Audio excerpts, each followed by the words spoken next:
Shalom. First and foremost, I want to give all praises and honor and glory to Yahweh Bahashem, Yahweh Shai Bahashem, Recha Kodash.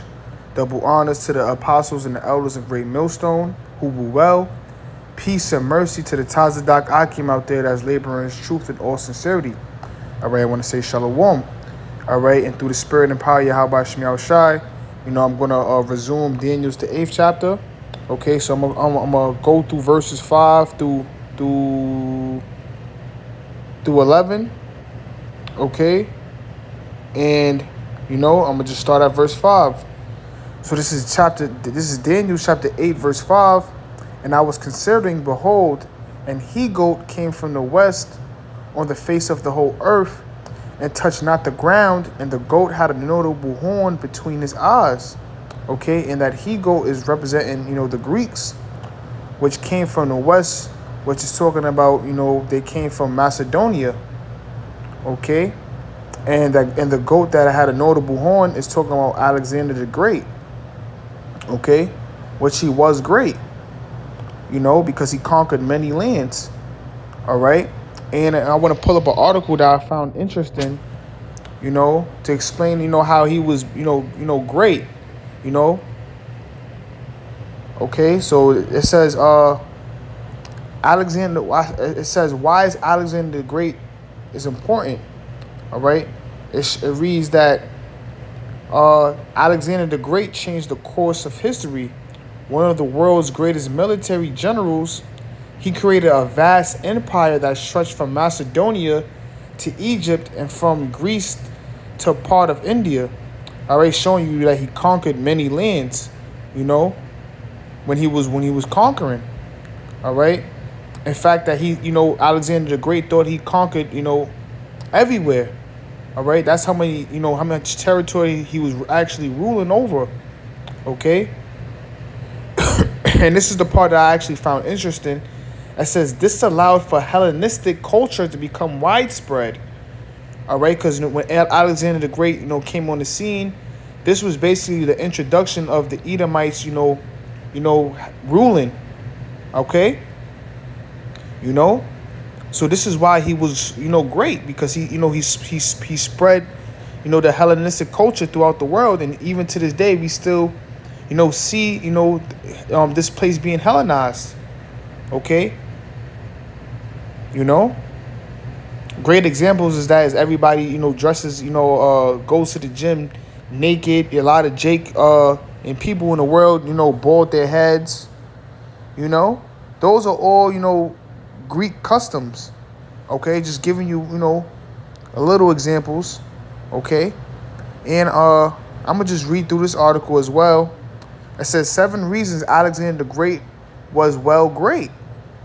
And he was also great because, the Lord, basically ordained him to be, great and a ruler, okay, for his particular time, okay, showing you that the Lord is a fair power, man, because he allowed you, you different kingdoms to rule, and have dominion, okay, and to conquer, okay.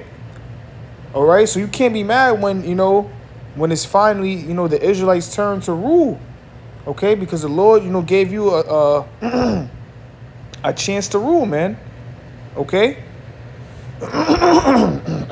Salakia. All right. Oh, it says, this is one. Aristotle was his high school teacher. Okay, I'm going to read a little bit of it. It says Aristotle would have been around 40 years old when he was hired by Alexander's powerful father, Philip II, as a court philosopher. Aristotle, a student of Plato, wasn't yet let me read on. Let me see. But basically, I want to expound on, because Aristotle basically taught, Alexander, when you go into the history, all right, the Hebrew. Okay, so that, and that's why, one of the reasons why Alexander the Great, he admired the Jews is because, it was, the Jews explained to him that it was written in prophecy for him to rule. Okay, so, it wasn't no no how can you say it? It wasn't no problems between Alexander the Great and the Jews. Okay, until when it started, when problems started to derive is when Antiochus Epiphanes came on the scene. But we're gonna get that into that later. It says Alexander knew how to crush a rebellion. Okay, it reads he stomped the Persian Empire. Okay, and we know that when the Persians were ruling, all right, they were a great, strong empire. So when he stomped them and conquered them, that was a major thing in history because the Persians were, the Medo Persians were a strong, power, man. Okay, he was a globalist.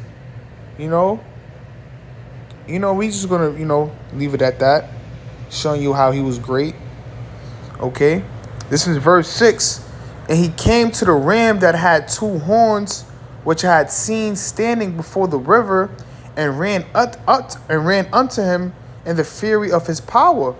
Okay, and this is talking about a particular battle. I believe the battle of Isis, where Darius had the advantage. He thought he had an advantage over Alexander the Great and the Greeks.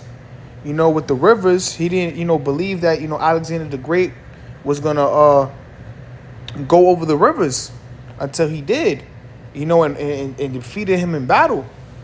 Okay, and I want to get that through the spirit. The different battles that Alexander the Great fought to overthrow the Persian Empire. It's just a brief history. It says this is the battle of the Granicus, which occurred in May 334 BC, which was, I believe, the first battle that took place between Alexander the Great and the Persians. Because as we scroll down, see 333 BC. You know what I'm saying? Just to show you that was the first battle that took place. So I'm gonna read it. A brief paragraph. So this is the battle of the Granicus. In May 334 BC, it says Alexander faced his first big test not long after crossing the Hellespont into Persian territory.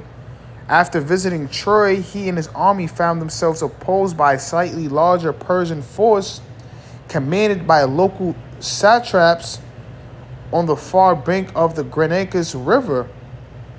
It says the Persians were keen to engage Alexander and gain both the favor and praise of Darius, the Persian king. Alexander obliged. The battle began when Alexander sent a portion of his cavalry across the river, but this was only a feat. As the Persians forced these men back, Alexander mounted his horse and led the companions, his elite heavy cavalry, across the river against the center of the Persian line. All right, just showing you that this is the first battle that took place. And this is the battle of Isis, which occurred in November 333 BC. All right, so this is the second battle. So it says Alexander's victory at the Granicus and his subsequent capture of Western Asia Minor forced Darius to act. He gathered a great army and marched from Babylon to confront Alexander. The Persian king successfully outmaneuvered his foe and forced Alexander to confront his large army, 600,000 according to the ancient sources, although 100,000 is more likely at the Panaris River near Issus in southern Turkey. It says, I'm going to read this paragraph. It says, after containing a small Persian force in the foothills to his right, Alexander led his elite Macedonians across the Panaris River against the Persian force stationed on the left side of Darius' line. Seeing Alexander's men charging down on them, the Persian bowmen released one dreadful, inaccurate volley of arrows before they turned, tailed, and fled. So this is basically what Daniel seen in the vision. It says, having broken through on the right, Alexander started enveloping the rest of the Persian army, causing Darius to flee and those that remained on the field to be surrounded and slaughtered by the Macedonians. And the Macedonians were the Edomites, for edification's sake. And this is, I believe, the last battle, the turning point. All right, this is the Battle of Gaugamela, all right, which occurred in October 331 BC.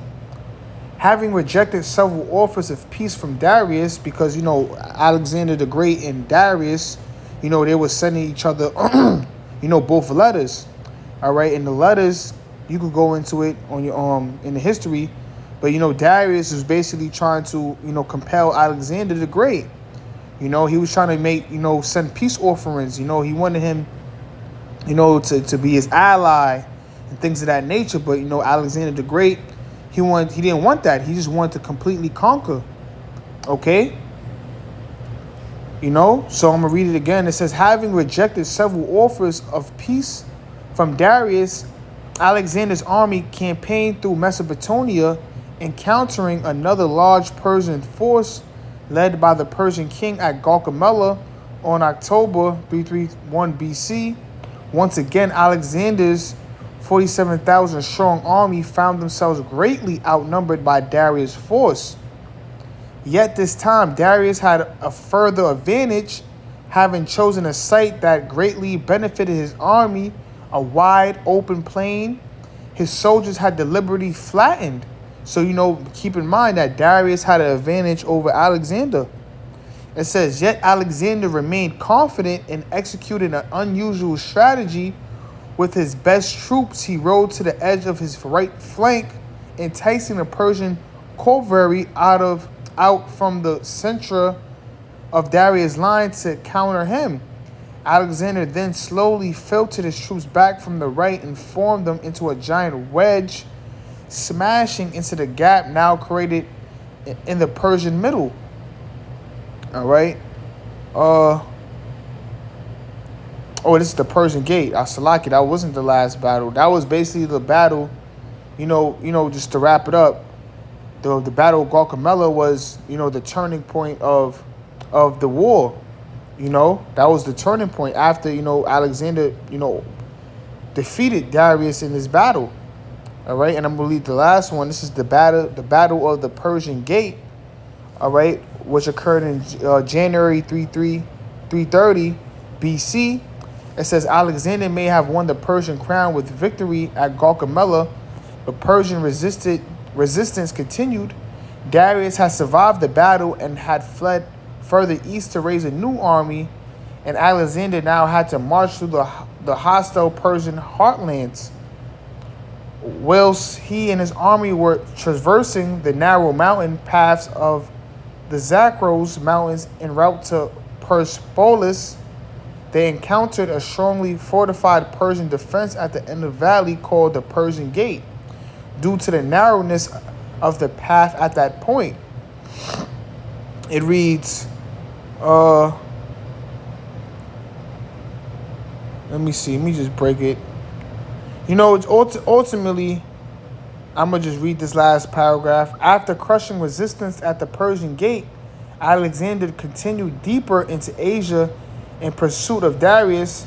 After failing to raise a comparable force to Isis or Gaugamela, however, Darius was murdered by one of his satraps in July 330 BC, and Alexander had won the Persian crown.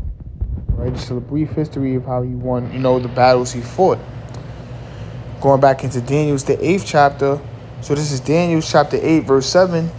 And I saw him come close unto the ram, and he was moved with choler against him. And when you go into the word choler, it just means, he had great anger. All right?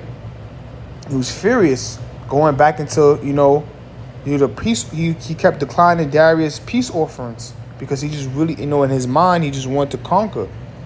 Okay? And smote the ram and break his two horns, which is the Medo-Persians. And there was no power in the ram to stand before him, but he cast him down to the ground and stamped upon him. That's talking about Alexander the Great military. Is stamped and conquered, the Medo-Persians. And there was none that could deliver the ram out of his hand. Therefore the he-goat waxed very great, and when he was strong, the great horn was broken. And for it came up 4 notable ones toward the 4 winds of heaven. All right, and this is talking about Alexander the Great, when he reached at his peak, he passed away. All right, the scriptures say in First Maccabees, which I'm about to get, that he reigned 12 years.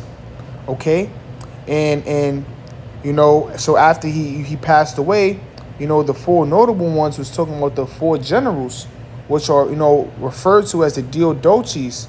All right, the successors after Alexander the Great passed away.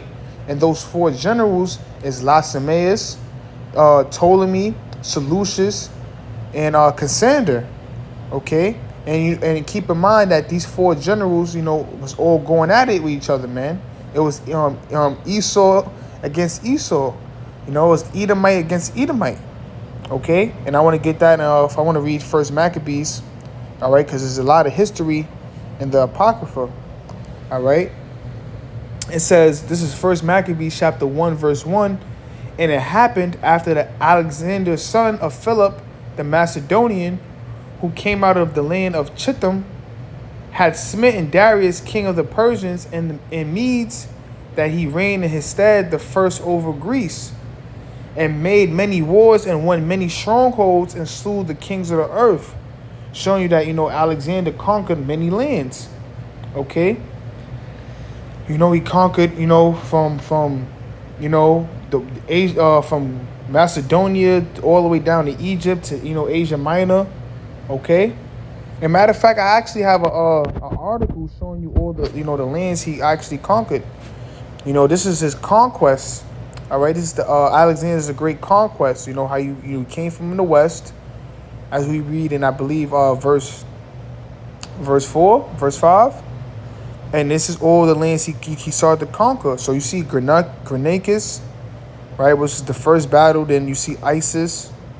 Okay, you see Babylon, Assyria. All right, Egypt.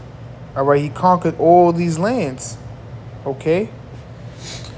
Going back, this is First Maccabees chapter 1 verse 2, and made many wars and won many strongholds and slew the kings of the earth, and went through to the ends of the earth and took spoils of many nations, insomuch that the earth was quiet before him, whereupon he was exalted and his heart was lifted up.